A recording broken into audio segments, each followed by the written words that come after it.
నమస్తే పొలిటికల్ వాయిస్కు స్వాగతం.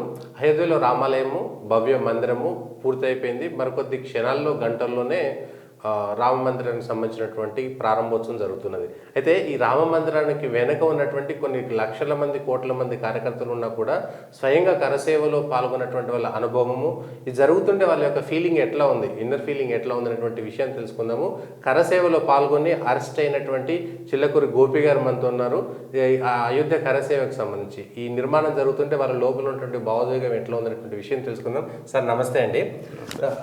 అంటే దాదాపుగా ప్రత్యక్షంగా పాల్గొనేటప్పుడు ఎవరో దూరం ఉండడము, రాముడి మీద భక్తి ఉండడము ఒక ఎత్తు అయితే, రాముడికి గుడి కట్టాలని ప్రాణాలు కూడా మాకు అవసరం లేదు, రాముడికి గుడి ఉంటే చాలు అనేటువంటి దశలో అయినటువంటి మీలాంటి వాళ్ళ ఫీలింగ్ తెలుసుకోవడం జనాలకు బాగా ఇంట్రెస్ట్గా ఉంటుంది. జనాలకు అసలు ఆ రోజు ఏం జరిగింది, మీరు ఎట్లా ఏ కరసేవల్లో పాల్గొన్నారు మీరు?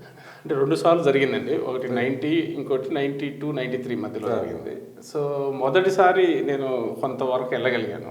ఓకే. అప్పట్లో అరెస్ట్ చేశారు, మధ్యలో ట్రైన్లో దించారు. కరెక్ట్ ప్లేస్ అయితే గుర్తులేదు. ఓకే. సో అక్కడుండే భక్తులందరూ, అక్కడుండే సంఘ పరివార వాళ్ళు వచ్చి మాకంతా భోజనం అంతా పెట్టారు. ఓకే. రెండోసారి బాగా ఊహ ఉంది నాకు. అది నేను ఇంటర్మీడియట్లో ఫస్ట్ టైం చేసింది. తర్వాత నేను డిగ్రీ ఫైనల్ ఇయర్లో సెకండ్ ఇయర్లో ఉన్నప్పుడు తిరుపతిలో చదువుతున్నాను నేను. ఓకే. అప్పుడు అయోధ్యకి బయలుదేరాలి అని అంతా మేము డిసైడ్ చేసేటప్పుడు మా ఇంట్లో కూడా ఒత్తిడి, వెళ్తే ఇటు మళ్ళీ ఎట్లా అవుతుంది ఏందనేది మూమెంట్ ఉండింది. బట్ ఎట్లయినా వెళ్ళాలనుకునేటప్పటికి అరెస్ట్ చేశారు మమ్మల్ని. ఓకే. 2 days ముందరే మమ్మల్ని అందరినీ తీసుకున్నారు. ఆ రోజు వదిలిపెట్టారు, కానీ అప్పుడు కూడా తప్పించుకొని వచ్చాము మేము. ఓకే. తప్పించుకొచ్చినా కూడా మళ్ళీ పట్టుకొని కొంచెం మిస్ హ్యాండిల్ కూడా చేశారు ఆ టైంలో. ఓకే. బట్ లైక్ నా అయోధ్య ఉద్యమంలో అనేది, ఒక అయోధ్యలో గుడి కట్టడం అనేది చాలా సంతోషం అండి. నా జీవితకాలంలో నేను 3 విషయాలు అయ్యి, నేను ఏబీవీపీలో యాక్టివ్గా ఉండే 3 విషయాలు పోరాడాము మేము. ఒకటి ఏంటంటే కాశ్మీర్ సమస్య 370 ఆర్టికల్. సో అది 370 ఆర్టికల్ రద్దు అనేది ఎంతో సంతోషాన్ని ఇచ్చింది, కళ్ళలో నీళ్లు. నేను ఎందుకంటే అప్పట్లో కాశ్మీర్కి కూడా వెళ్ళాను, నేను జెండా ఎగరేయడానికి. అప్పుడు ఏబీవీపీ తరఫున వెళ్ళాను. అది ఒక మంచి దీన్ని కలిగించింది. ఇది చూడగలుగుతానా అనుకున్నాను నేను. తర్వాత రెండోసారి మళ్ళీ రామ మందిరం అనేది జరుగుతుందా జరగదా ఎట్లా ఉండదు అనుకున్నదాన్ని, మళ్ళీ దాన్ని కూడా సాకారం చేసినటువంటి మన అందరూ, దానికోసం కష్టపడిన వాళ్ళందరూ కూడా సుదీర్ఘమైనటువంటి న్యాయ ప్రక్రియతో నరేంద్ర మోడీ గారు సాధ్యం చేసినందుకు వారికి చేతులెత్తి నమస్కరిస్తున్నాను. ఇక నా ఉద్యమం ప్రస్థానంలో మేము అయోధ్య దశలుగా చేసాం. అవును, అవును. సో భజనలు, అందరికి అవేర్నెస్ కలిగి చేయడం ఎందుకు ఇంపార్టెంట్. అందరికీ అప్పుడు ఎట్లా ఉండేదంటే బ్యాడ్ ప్రాపగాండ ఉండేది. వీళ్ళకి బీజేపీ వాళ్ళకి, లేకపోతే ఏబీవీపీ వాళ్ళకి ఏం పని లేదు, ఆర్ఎస్ఎస్ వాళ్ళకి ఏం పని లేదు, ఇప్పుడు గుడే ఇంపార్టెంటు, మనకు తిండి లేక అల్లాడుతుంటే జనాలు, లేకపోతే ఇంకోటి లేకుండా ఉంటాయి అనేది. కానీ వాళ్ళకి తెలియని విషయంని తెలియజెప్పడంలో మేము సక్సెస్ అయ్యేమాట. యూనివర్సిటీలో డిబేట్లు జరిగేటివి. అప్పుడు రాముడు అనేది ఒక మన జాతి యొక్క ఐక్యతకి చిహ్నం. అందరూ ఎట్లా అనుకుంటారు, రామ మందిరం అనేది డివిజన్ అనుకుంటారు. డివిజన్ కాదు, ఐక్యతకి. మాకు తిరుపతిలోనే చూసుకుంటే చాలామంది నా మిత్రులు, ముస్లిం మిత్రులందరూ కూడా రామాలయంకి వెళ్ళి ప్రసాదం తినేవాళ్ళు అక్కడ. తిరుపతిలో రామాలయం ఫేమస్. అక్కడ దుదేకులోళ్ళు కానీ ముస్లిం చాలామంది ఉన్నారు. ఇదంతా మధ్యలో ఈ మన ఇండిపెండెన్స్ వచ్చిన తర్వాత సూడో సెక్యులరిస్టుల వల్ల దాని పెద్ద ఇష్యూ అయింది.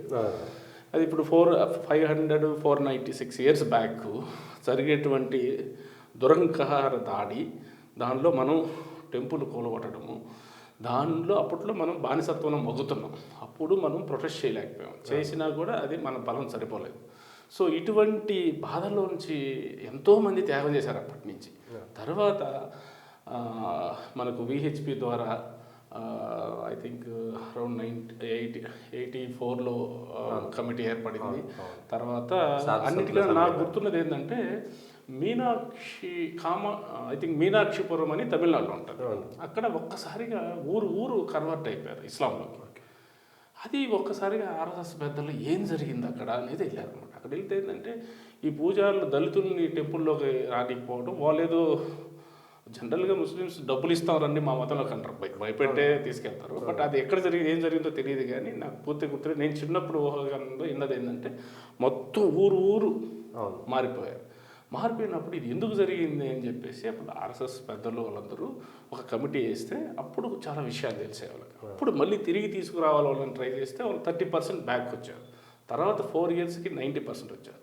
అప్పుడు ఏర్పడినటువంటి విహెచ్పి ఏదో జరుగుతుంది అనుకున్నప్పుడు దీన్ని అయోధ్య ఉద్యమంగా దాన్ని తర్వాత ఒక ట్రస్ట్ లాగా ఏర్పడటం, అశోక్ సింఘాల్ గారు సారథ్యంలో ఆయన జీవితాంతం. తిరుపతి నుంచి వెళ్ళినప్పుడు మీకు ఎవరు నాయకత్వం ఇచ్చినట్టే ఎట్లా వెళ్ళాలి అనేటువంటిది?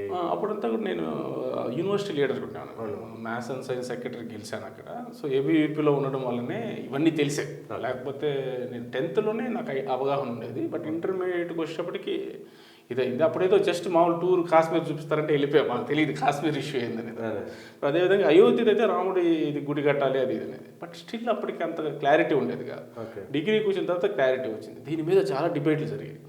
సో రాముడి ఎందుకు ఆదర్శం అంటే ప్రతి దేశానికి ఒకటి బాబ్రీ మసీద్ కట్టడం అనేది మన బానిసత్వానికి ప్రతీక. అది మన మీద ఎవడో దాడి చేసి వచ్చి మన ఇల్లు కూలగట్టి వాడు ఏదో కడితే దాన్ని మనం చారిత్రక ప్లేస్గా గుర్తించడం అనేది చాలా దురదృష్టకరం.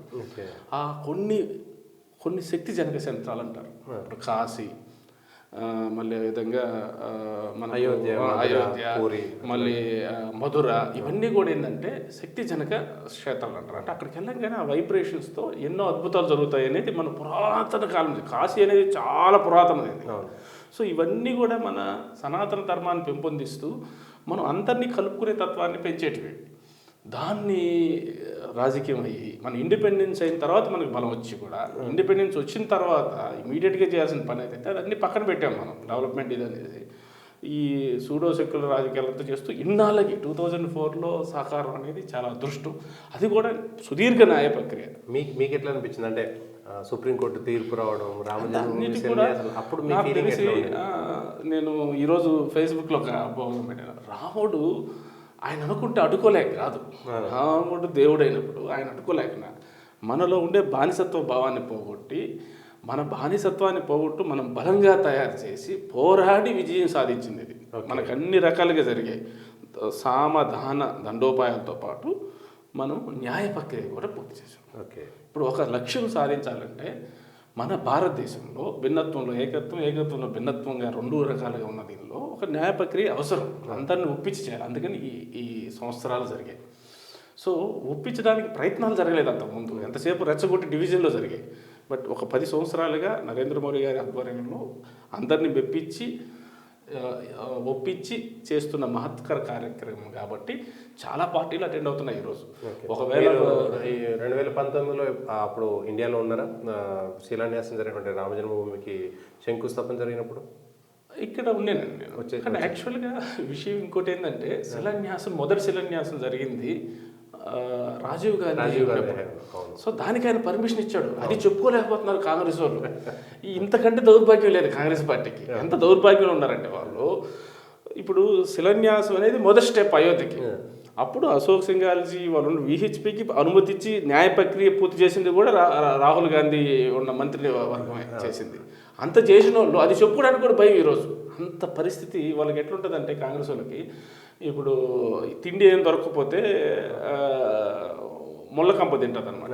చేసేటప్పుడు తన రక్తం ఏది మన ఒంటెకి రక్తం అవి ముళ్ళకంప తిన్నప్పుడు తన రక్తం తనే తింటుంటుందంట. సో అప్పుడు కూడా దానికి ఏమవుతుంది, టేస్ట్గా ఉందనుకుంటే తన రక్తం అని తెలియదు. అట్లా పార్టీని నాశనం చేసుకుంటున్నారు వాళ్ళు. ఎక్కడో క్లెయిమ్ చేసుకోవాల్సిన టైంలో క్లెయిమ్ చేసుకోకుండా వాళ్ళు ఇంకా గుడ్డిగా వ్యతిరేకిస్తూ ఇంకొంచెం సంకుచిత్వ భావంలోకి వెళ్ళిపోతున్నారు. ఇప్పుడు ఎవరు రామ మందిరానికి ఎవరు రావద్దని చెప్తారండి? అందరూ వస్తున్నారు కదా. ఈరోజు ఫరూక్ అబ్దుల్లా గారు వీళ్ళందరూ మారారు కదా, వాళ్ళందరూ రామభజన చేస్తున్నారు. ఎట్లయింది అది? ఇన్ని రోజులు బహిస్తున్న వాళ్ళు ఒక్కసారి ఎందుకు ఇంత పండుగలాగా జరుపుకుంటున్నారు? దేశం అంతా పండుగ జరుపుకుంటుంటే నువ్వు నిరసన అంటే ఏం ఉపయోగం ఉంటుంది? ఫస్ట్ ఫీలింగ్ ఎట్లా అంటే రామ ఆలయం నిర్మాణం అవుతుంది, మోడీ శంకుస్థాపన చేస్తుండన్నప్పుడు మీ ఫీలింగ్ అట్లా అసలు ఎప్పుడు? ఫస్ట్ టైం నాకు ఆనందం వేసింది ఎక్కడంటే న్యాయ ప్రక్రియ అంత అద్భుతంగా రావడం. చాలా పెద్ద ప్రాసెస్ జరిగింది. ఒక ముస్లిం న్యాయమూర్తి మనకు అనుగుణంగా తీర్పిచ్చాడు అక్కడ. అవును. సో అన్నీ కూడా అలా రామకార్య నరేంద్ర మోడీ గారు ఒక ఇన్స్ట్రుమెంటే కానీ మిగతావన్నీ కూడా రాముడే చేయించుకున్నాడు అనిపిస్తుంది నాకు. ఎందుకంటే 90 ఇయర్స్ ఆయన పెద్ద, ఆయన 94 ఇయర్స్ ఆయన వచ్చి వాదించడం, ఇంకొక ఆయన కళ్ళు లేనటువంటి స్వామి వచ్చి సాక్షి దాన్ని పరానదిలో కావాలని కోర్టుకు సంబంధించినటువంటి ఆయన అలోహక చెప్పడం, ఇవన్నీ రామకార్యక్రమం రాముడి చేత జరిగినట్టే ఉంటుందండి. ఎందుకంటే రాముడు రామాయణంలో ఏ క్యారెక్టర్ని చూసుకుంటే యూత్కైనా ఎవరికైనా ప్రతి ఒక్కరికి ఆదర్శపరుషం. సో దేశానికి, భారతదేశానికి ఆధ్యాత్మిక అనేది వెన్నెముక మనకు. అలాంటి దానికి రామతత్వం అంటాం మనం. దానికోసం ఇంత ఇదిగా ఉన్న ఖచ్చితంగా సెలబ్రేషన్ అండి ఇది. కరసేవలో పాల్గొన్నందుకు అంటే మీ కుటుంబంలో మా అబ్బాయికి ఇబ్బంది భయం, మా మదర్ పోయి అప్పుడు నేను 10th ఫస్ట్ టైం వెళ్ళినప్పుడు ఎక్కడున్నానో తెలియదు, అప్పుడు ఫోన్లు ఏమి లేవు కదా. సో అప్పుడు కాల్పులు జరిగాయి. ఓకే. ఆ టైంలో ఏమైందంటే ఆమె టెన్షన్ పడిపోయి బీజేపీ నాయకుడు ఉంటాడు, నాయుడుపేటలో బీజేపీ నాయకుడు ఉండేవాడు మా ఊర్లో. నాయుడుపేట మా స్వగ్రామం, తిరుపతి జిల్లా కిందకి వెళ్ళింది, అప్పుడు నెల్లూరు జిల్లాలో ఉండేది. ఆ వీళ్ళు గొడవ వేసుకుంది, నీ కొడుకుని పంపిలేదే కరసేవకి, నా కొడుకు చిన్నపిల్లడు కదమ్మా అంటే ఆయన నువ్వు బాగోలేదే అని గొడవ వేసుకుంది అనమాట. అట్లా కొన్ని జరిగాయి. అంటే అప్పుడు గొడవ వేసుకుని భయపడ్డారు, ఏమవుతుందో వస్తాను చిన్నపిల్లడు. ఎన్ని రోజులు పట్టింది మళ్ళీ మీరు బ్యాక్ ఇంటికి రావడం? దాదాపు 4-5 రోజులు పట్టింది మళ్ళీ ఇంటికి. అంటే నాకు ఆ మెమరీ అంతా మర్చిపోయింది, చాలా చిన్న వయసు అది జరిగింది. బట్ ఇక్కడైతే కాలేజీ అయితే చాలా ఉద్యమం. నన్ను ఆ రోజే మా యూనివర్సిటీలో ఏం చేశారంటే బాబరీ మసీదు కూల్చారని హాలిడే ప్రకటించారు. హాలిడే ఎందుకు ప్రకటిస్తారు మీరు అని చెప్పి నేను గొడవ చేయలేదు. అప్పుడు అరెస్ట్ చేశారు. అరెస్ట్ చేసి చాలా మిస్ట్రీట్ చేశారు అప్పుడు. బట్ ఆయనే మళ్ళీ ఆ ఎస్ఐ ఎవరైతే రంగయ్య నాయుడు అనుకుంటా పేరు, నాకు పేరు కూడా గుర్తుంది, ఆయనే సారీ చెప్పాడు. తర్వాత వారు చాలా ఇదిగా కొంతకాలం ఏంటంటే రాముడే పరివర్తన తీసుకొస్తాడు వాళ్ళు. ఆయన చాలాసార్లు మళ్ళీ నాకు వేరే విధంగా యూనివర్సిటీ గొడవల్లో కూడా ఆయన హెల్ప్ చేశారు, నాకు నన్ను కాపాడిన సందర్భంలో. కానీ మొదట మాత్రం చాలా కరుగ్గా బిహేవ్ చేశారు. ప్రిన్సిపాల్ సస్పెండ్ చేశాడు, ఆ ఉద్యమం సంబంధించి చాలా జరిగాయి అనమాట. హాస్టల్లోకి రాలేకపోయాను ఒక 2-3 వీక్స్ వరకు. ఆ నెల ముందు నుంచే మా మీద నిఘా ఉండేది. కనుబొమ్మలు కూడా కొంచెం తీసుకొని పోవాల్సి వచ్చేది అన్నమాట, గుర్తుపట్టకుండా బయట తిరిగేటప్పుడు అని. నేను ఆల్రెడీ క్యాంపస్లో ఫేమస్ కాబట్టి క్యాంపస్లో లేకుండా బయట ఎక్కడ ఉండి తిరిగేవాళ్ళం, పెదకాపు వీధి అట్లా ఇట్లా. 92 డిసెంబర్ తర్వాత మొత్తం ఇదే పరిస్థితి. తర్వాత అంతా ఒక 3 నెలల వరకు మేము వెళ్ళిపోయామండి, కనబడలేదు 3 నెలల వరకు ఇటు ఉంటా. బట్ తర్వాత అనుకూలంగా మారింది. ఇప్పుడు ఎట్లా ఫైనల్గా గుడి? ఇప్పుడు చాలా సంతోషంగా ఉందండి. ఈరోజు యాక్చువల్గా రేపు వెళ్ళాలనుకున్నాను నేను. తర్వాత అనుకున్నాను ఒకసారి ప్రారంభమైన తర్వాత విపరీతమైన జనాలు ఉంటారు కదా, సో మళ్ళీ పోయి వారిని దర్శించుకుందాం అని చెప్పేసి చాలా ఉత్సాహంగా ఉన్నాను. మొన్న నేను కాశీకి వెళ్ళి వచ్చిన నేను. ఈసారి అయోధ్య, రామేశ్వరం ఇవన్నీ కూడా ఒక రౌండ్ వేసేస్తే అది చాలా సంతోషం. కాశ్మీర్ చూడాలి. నేను ఎంతో ఇదిగా మమ్మల్ని ఉద్దంపూర్లో అరెస్ట్ చేశారు ఆ టైంలో, కాశ్మీర్ ఉద్యమం. అదొక ఉద్యమం. ఒక్కోటి చాలా ఆనందం వేస్తుంది ప్రతి ఒక్కరికి. అప్పుడు ఎక్కువ మన తెలుగు వాళ్ళే పార్టిసిపేట్ చేశారండి కరసేవలో. ఎక్కువ భాగం మన వాళ్ళే. ఇప్పుడు నరేంద్ర గారు ఉన్నారు, వారు పోలీస్ స్టేషన్ వేసుకొని వచ్చి అక్కడికి వెళ్ళడము, ఇవన్నీ కూడా చాలా మెమరీస్ అవి. అన్నీ కూడా నా జీవితకాలంలో ఇంత నిజాలు అవుతాయి అనుకోలేదు అనమాట. సో స్పాన్ ఆఫ్ 30 ఇయర్స్లో నేను చూడగలుగుతున్నాను. ఇప్పుడు అందరికి యూత్ కూడా నేను చెప్పేది ఏంటంటే, మీకు అదృష్టం 500 సంవత్సరాల మందిరం కోసం పోరాడింది మీ కళ్ళ ముందర కనబడుతుంది. ఇప్పుడు మీకు దానికి హిస్టరీ తెలుసుకోవాలి కదా, మనం రాయాలి హిస్టరీ. విద్యార్థులకు ఎడ తెలుస్తుంది ఏదో ఎందుకు కడుతున్నారు అనేది కదా.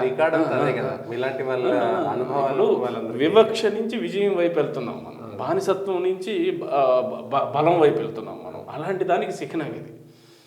మనకు ఒక విషాదం నుంచి విజయానికి వెళ్తున్నాం మనం. ఇప్పుడు ఒక్కసారిగా మనం నిరాశ నిస్పృహలేము, ప్రతి దగ్గర అడ్డపడ్డారు మనకు. అందరూ ఎవరైతే దాడి చేశారో ప్రతి ఒక్కరూ మనల్ని దోచుకు తిన్నారు, మన కట్టడాలని మన సంస్కృతిని నాశనం చేయడానికి ప్రయత్నించారు. ఈరోజు సాంస్కృతిక విజయం ఇది.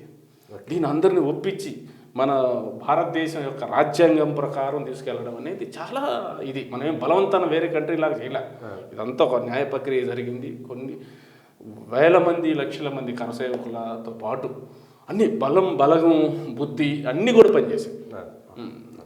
అంతలో ఖచ్చితంగా అదొక మంచి అనుభూతి అండి.